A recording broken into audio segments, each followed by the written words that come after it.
Hello everyone, welcome back to the channel. So today, I just want to talk a bit about my strategy, what I'm seeing, what I plan on doing a bit moving forward after the price rise. And if you like fun videos on gold and silver, macroeconomics, coins, please like, share, subscribe. I do upload videos basically every single morning. They're pretty much all premieres, so come hang out with everyone. It's a great group of people to come hang out with.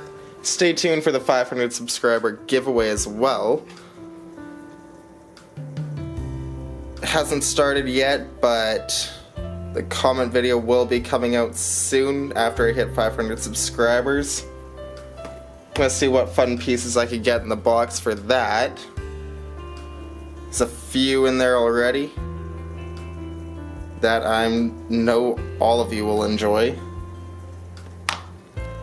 We've had a bit of a price rise lately. I'm not really changing my strategy here. I'm kind of sticking to the same strategy, talking a bit about what that is, what it means for my plan on what I'm buying, how I plan on buying moving forward. So if you want to know all that, please stay to the end of the video, and then you know. But with the price rise coming up, I'm obviously going to be reducing my budget a bit. It's up over that $25 mark that I have been mentioning quite a few times on this channel. So I'm really cutting down on what I'm going to be spending towards gold and silver. I am going to be moving more towards gold. That is kind of the strategy moving forward. I'm pretty happy with my silver stack overall. That is part of it. But I am going to keep stacking and everything. I'm probably going to be I'm going to buy at least a maple or eagle or some kind of sovereign mint coin a week on average. But that's a big reduction compared to last year. Like this year, well sorry this year, but this year I was stacking roughly 4 ounces a week for the sovereign mint coins on average throughout the year. I am kind of shifting where I'm putting my money. As you guys know, putting a lot less to insurance moving forward. I'm not going to be reducing my gold that I plan on stacking. I'm planning on stacking pretty heavy on the gold moving forward. With the price rise, with all the monetary issues, I am very bullish on silver. I do think a lot of industry that uses silver is going to be picking up. We're talking about every single bailout or any kind of thing must have some kind of climate plan attachment stuck to it.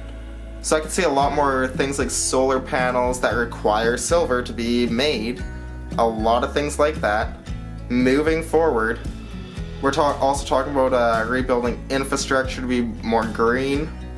I don't know all the details on that, but I highly suspect that's going to mean a lot more silver. When you're talking about technology and everything, not so much the infrastructure, but the green technology infrastructure, I see that as bullish for silver. I see that as very bullish for silver. A lot of the connections have to be done in silver. I'm also really focused on finding good copper companies, finding good infrastructure companies, finding good base metals companies. One of the first things politicians think of in times of recovery is infrastructure. I'm a big infrastructure bull, especially right now. No matter what happens, there's always going to be winners and losers. Just because the economy starts to go down doesn't mean nobody's winning in those times. Sometimes the asset prices start to go down just based out of fear, but the company's doing better and better and better every day. Why is the price going down? That's just opportunity. That's the way I see it though, like in March with silver. There's a bunch of economic fear which caused silver and gold to drop. Okay then, I'm gonna buy because that makes no sense. How does that lead to... Oh, well, obviously, margin calls.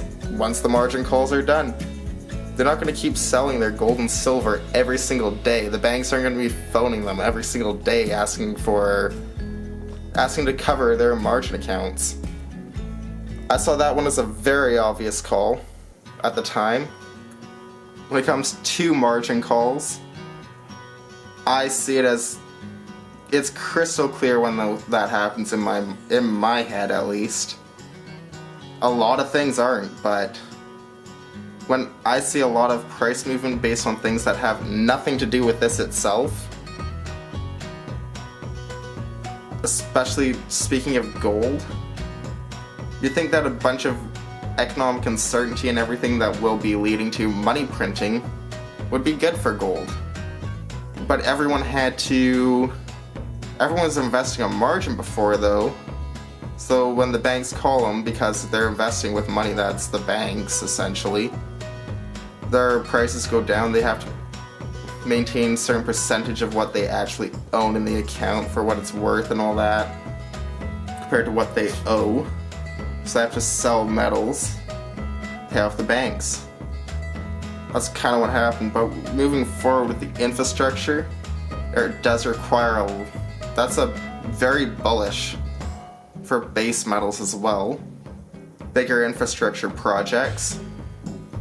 You listen to the news, they're talking about every single day, they're talking about how to make cities greener, at least where I live. To me, I see that as extremely bullish for silver. I see all this printing going on. They've just agreed to, in the States, to a $900 stimulus agreement, or whatever you guys want to call it, relief, funding, whatever. But I see that as just a temporary thing. They're going to be doing probably a lot more of that coming up. They're probably going to be spending a decent amount on infrastructure, because the thing about infrastructure, why people and politicians like to spend money on it, is because they want to get money out there in the economy to help get the economy to start picking up again. So you could do that by giving people jobs, giving companies contracts to build infrastructure for the nation. And when you do things that way, you at least have something to show for all the money spending. It's not just, oh, okay, so we've printed all this money, it's out there, we have nothing to show for it. You get some kind of payback off the spending, essentially. So, with all that said though, yeah, I'm going to be reducing the funds for the metals, so I've got a good insurance plan. I'm going to be doing things though, like buying this Truth series here. Things like this, they're fun to collect. They're not a bad deal at all. The price on them has gone up a little bit, but they're still not a bad deal. I wouldn't mind getting some other things, just doing some fun collecting, going through the junk silver bins, picking out things that I like, things that I want, doing things like that, kind of stacking, collecting that way, where you're not so much looking for the greatest deal, but fun pieces that's not breaking the bank that you can still stack on. Like if you're getting these kind of pieces, buying junk silver, yeah, it's a very cheap way to get some nice collection pieces in my opinion.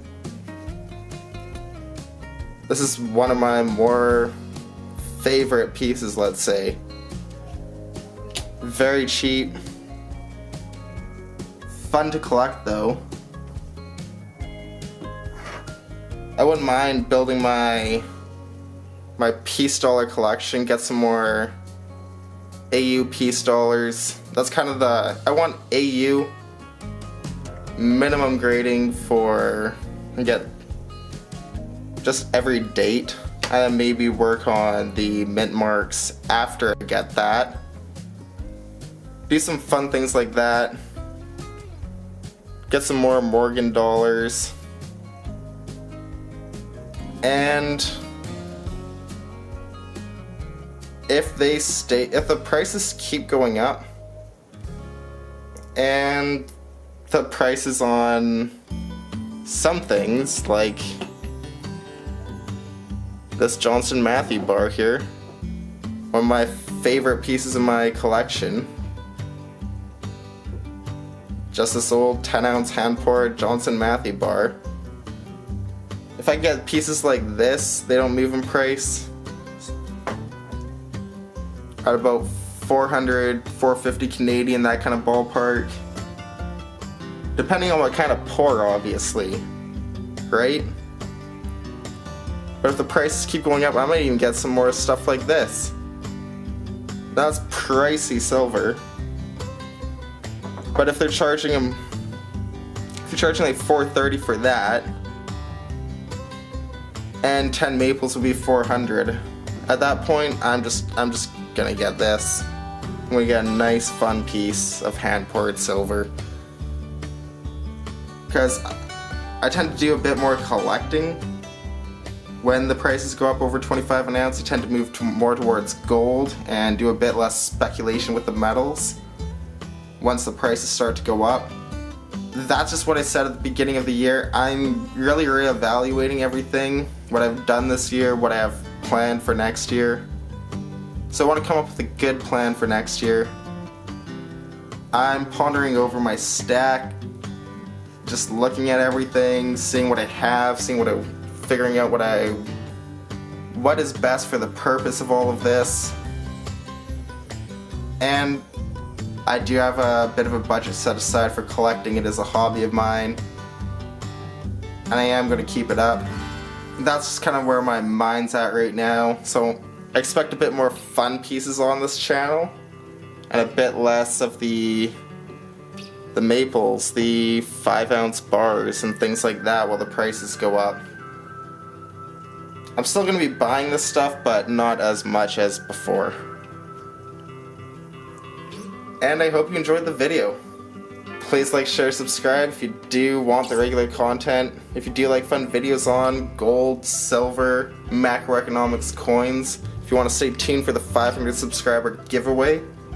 And yeah, it sums it all up. Please leave your comments down below on what you guys are stacking, what your sort of strategy is. I really enjoy hearing all these things in the comments. And stay positive. See you next time. Thanks. Bye.